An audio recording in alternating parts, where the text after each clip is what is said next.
Hello and welcome everybody to the latest edition of ARL Track Guides presented by ARL Sim Racing and in association with ARL Driver Training Saturdays. Once again, we'll be riding on board with Badguy to show us how to take Tokyo South Inner Loop at max pace.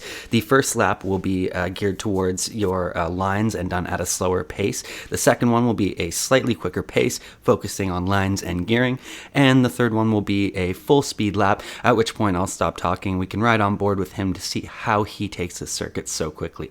This is a track characterized by long straights with few heavy braking zones and few corner complexes. So let's start now. We're on the main straight. We're just crossing the start-finish line, approaching the first corner. This corner is not a heavy braking zone, but more of a modulation corner, down to fourth gear usually, and try to hug that apex and maximize your exit for this straight here. This track is much different from Maggiore. Maggiore is characterized by corners that lead into other corners. This track is more corners that lead onto long straights. So you want to maximize your exit more than anything on this circuit. We'll be coming down towards the docks here now. This is arguably the trickiest complex on the course. Braking around the 100, coming all the way from the left-hand side of the track. He's going to keep a shallow line to apex all three of these right-handers effectively. You can see he's not going all the way out wide. He's anticipating the next corner here. Try to straighten up that dogleg left to get the power down towards this corner here. This corner is very similar to the first one where you want to modulate the throttle more than really heavy braking. You'll go all the way from the left, hug the inside, bit of a long apex. You may have to tap the brakes if you find yourself understeering, and you want to get the power down through this long tunnel straight here. These corners won't be a braking zone unless you're fighting with another car. You may have to yield a bit of speed if you find yourself side by side, especially if you're on the outside of this final left-right at the end of this tunnel, because it is quite sharp when you have side-by-side going on. So you want to avoid any contact there, as it can be tragic for your lap. Now we're heading down to the hairpin. You'll brake around the 100. He dives towards the apex early and tries to apex late here to get the power down going up the hill. This is arguably the second most tricky part of the track, the uphill that goes into the chicane before the main straight. It's a part of the track where you're going to want to carry as much speed as possible. A long right-hander here, not using all the track on the outside to set himself up for the chicane here. Again, taking a shallow line out of the chicane to maximize his entry, make sure he doesn't have to swerve too much to get over to this third gear left-hander. Now we're heading into the second lap, once again being done a little bit quicker here, so we'll get to see some more of his raw pace. Heading down the front straight, you'll see him move from the inside to the outside here, trying to set himself up through this corner, down to fourth gear, long apex, but getting the power down early for this straight, and heading down towards the dock area once again. This can be an area where you might find yourself fighting with another car, especially as they'll want to get inside you going into this heavy braking zone. So you may want to cheat to the right if you are battling with another car. But we'll have a brake at the 100 all the way from the left. Going to take a shallow line through here to connect the dots through the dock section. This part's very slippery, so you don't want to plant the throttle at any point in time. You can see he's upshifting, trying to go smoothly through there, not jamming the throttle down at any point in time. Moving all the way to the left-hand side for this corner here, from the left to the right, long apex again, and getting the power down early, no understeer, so he doesn't have to tap the brakes any to get that done. Down here, again, this will be a spot where you'll find yourself fighting with cars, as they're going to want to get the run into the hairpin at the end, and you may have to yield a bit of speed. As we've seen in this course, there's no runoff and the walls can trap you, so you don't want to ruin your race by getting stuck on one of those walls, and even if you're the one that doesn't come out the worst, you can still come out quite badly. Now down to the hairpin, brake the 100, cheat inside. He's going to take a slightly longer apex on this one than he did on the slower lap, and getting the power down early to go up the hill, and just avoiding that wall on the outside. That one will grab you. You want to make sure you avoid that. Long left-hander uphill, and he's going to move all the way to the left-hand side of the track. Long right-hander here in fourth gear, taking a shallow exit to make sure that he sets himself up for this chicane. He's going to take a shallow exit here as well, and you can see he's using just some of that outer lane there. Now down to third gear and around the corner, and now we'll get to see what Badguy does on a full lap. I'll be quiet and let you guys enjoy his raw pace.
What a lap that was from Badguy, and thanks again to him for putting this together for us.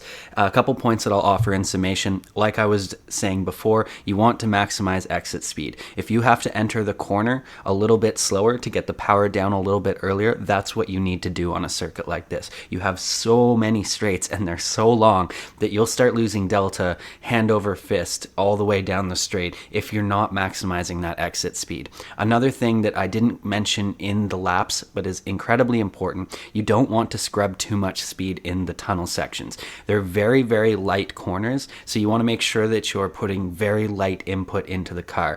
The more you're steering, the more you're scrubbing speed. You're creating resistance. So you don't want to scrub too much speed in those tunnel sections. You don't want to have as though you're wrestling the car through there. You want to make it very, very smooth, and you can lose time through there, especially at the very end of the second tunnel going towards the hairpin. If you are cranking the wheel all the way to the right, you're going to have a much tougher time. You're going to slow your car down more. That's what I was talking about with battling as well.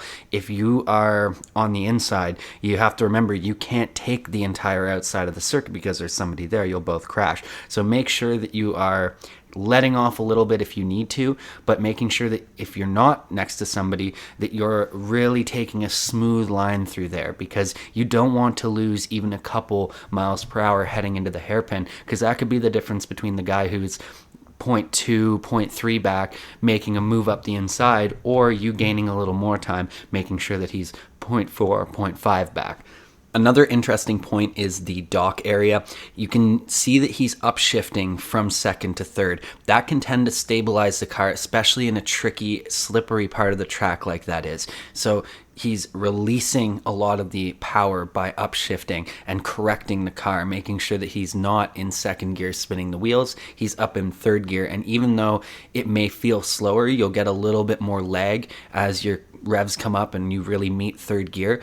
It will make you quicker because the car will feel more stable through there, and you won't be cowboying it around the docks. That's a place where you could basically drift the entire thing.